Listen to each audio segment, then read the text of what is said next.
तो यार आज बात करने वाले हैं बफर नाम के एक ऑपरेटर की।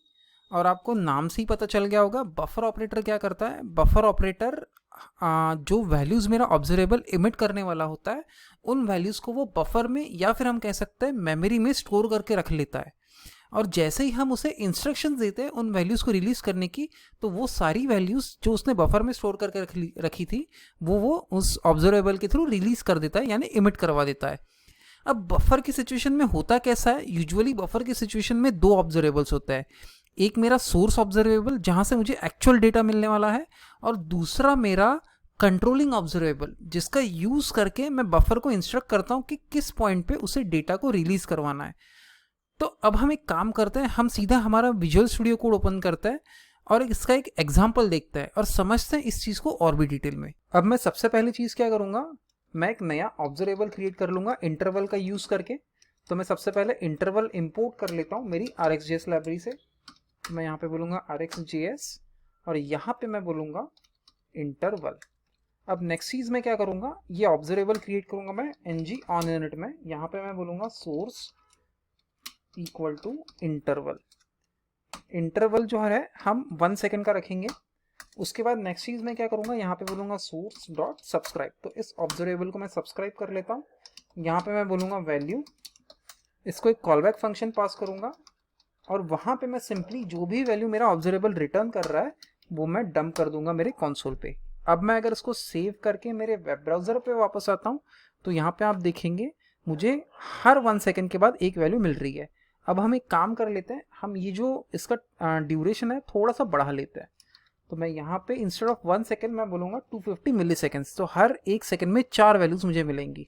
अब मैं इसको सेव करके मेरे वेब ब्राउज़र पे वापस आता हूँ तो यहाँ पे आप देख सकते हैं कि मुझे जल्दी जल्दी बहुत सारी वैल्यूज़ मिल रही है यहाँ पे। अब नेक्स्ट चीज़ मैं क्या करूँगा, यहाँ पे एक मैं बफर लगा दूंगा। तो मैं यहाँ पे सबसे पहले बफर जो मेरा ऑपरेटर है इम्पोर्ट कर लेता हूँ।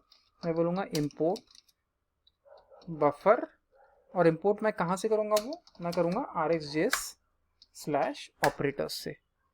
नेक्स्ट चीज मैं क्या करने वाला हूँ, यहाँ पे मैं एक सब्जेक्ट क्रिएट कर लेता हूँ जिसका यूज करके मैं बफर को कंट्रोल करूंगा। जो हमने बात की थी अभी कि एक कंट्रोलिंग ऑब्जर्वेबल होता है, तो इस सिचुएशन में हम वो ऑब्जर्वेबल एक सब्जेक्ट रखेंगे। तो मैं सबसे पहले सब्जेक्ट इंपोर्ट कर लेता हूँ और यहाँ पे मैं बोलता हूँ लेट्स से स्विच डॉलर, ये सब्जेक्ट होगा। यहाँ पे मैं बोलूँगा subject equal to new subject.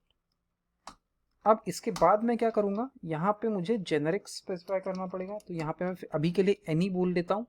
अब नेक्स्ट चीज मैं क्या करूंगा, मैं यहाँ पे बोलूंगा पाइप, और पाइप का यूज करके मैं यहाँ पे बफर अप्लाई करूंगा और बफर को जो वैल्यू पास करूंगा वो होगा मेरा स्विच नाम का सब्जेक्ट। अब मैं अगर इसको सेव करता हूँ और मेरे वेब ब्राउजर पे वापस आता हूँ तो जैसे ही मेरा वेब पेज रिफ्रेश होगा यहाँ पे आप देखेंगे कि अब मेरे कंसोल में कुछ भी लॉग नहीं हो रहा है, क्योंकि जो भी वैल्यूज मेरा ऑब्जर्वेबल इमिट कर रहा है बफर वो अब उसकी मेमोरी में स्टोर करता जा रहा है।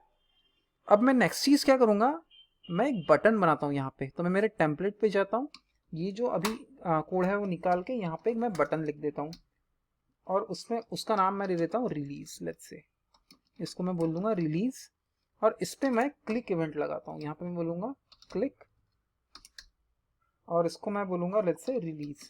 यहाँ पे एक रिलीज नाम की मेथड मैंने लिख दी है जो मेरे इस बटन पे क्लिक होने के बाद कॉल होगी।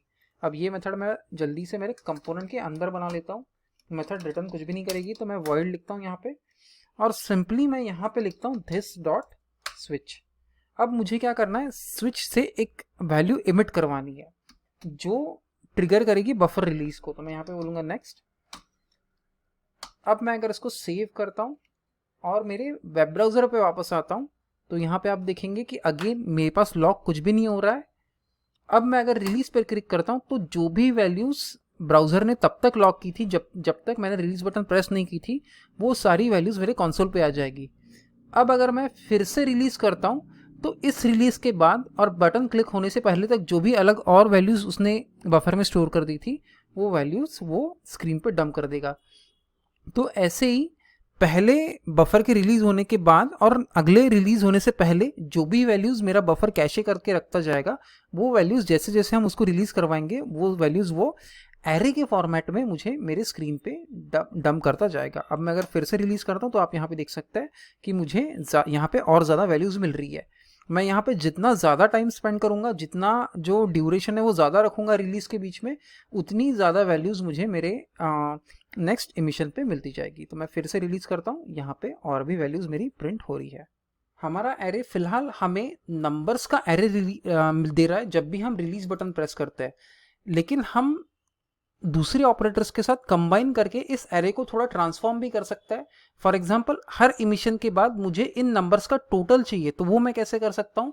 तो वो मैं कर सकता हूँ मैप ऑपरेटर का यूज करके RxJS के, और साथ ही साथ मैं एरे की एक मेथड जो है जावास्क्रिप्ट की नेटिव मेथड, उसका यूज करूंगा जिसका नाम है रिड्यूस।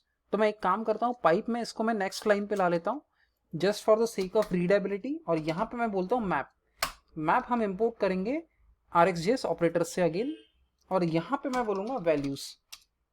ये कॉलबैक फंक्शन है अगेन जो रिटर्न कर देगा मुझे वैल्यूज। अब ये जो वैल्यूज है उसमें मुझे जो वैल्यूज मुझे यहाँ पे कंसोल पे लॉग हो रही है वो लॉग होने से पहले यहाँ पे मिल जाएंगी, जिस पे मैं ऑपरेशन परफॉर्म कर सकता हूँ एडिशन का।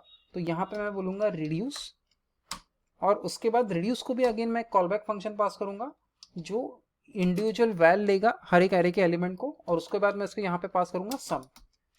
इसके बाद मैं यहाँ पे रिटर्न करूँगा वैल